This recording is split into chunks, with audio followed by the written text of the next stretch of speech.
आज रंग होली के बहार रे बलमुआ, आज रंग होली के बहार रे बलमुआ, खेलने को हो जाओ तैयार रे बलमुआ, आज रंग होली के बहार रे बलमुआ, खेलने को हो जाओ तैयार रे बलमुआ, आज रंग होली के।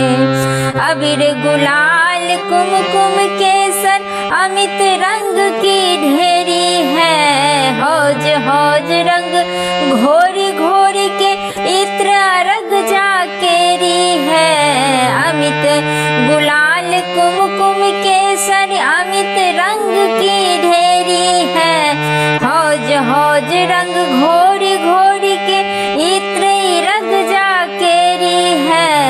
भर पिचकारियाँ भर पिचकारियाँ हजार रे बलमुआ, भर पिचकारियाँ।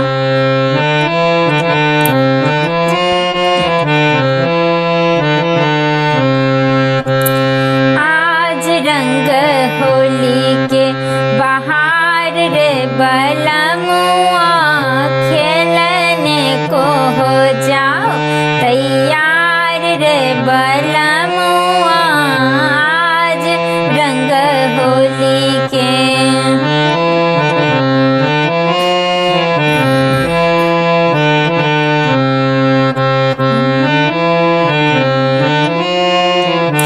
पकड़ी गुलाल गाल पे मली हूँ, हौज हौज में बोरूंगी, लहंगा साड़ी सिंगार साज के नारी बना कर छोड़ूंगी। पकड़ी गुलाल गाल में मली हूँ, हौज हौज में बोरूंगी, लहंगा साड़ी सिंगार साज के नारी बना कर छोड़ूंगी।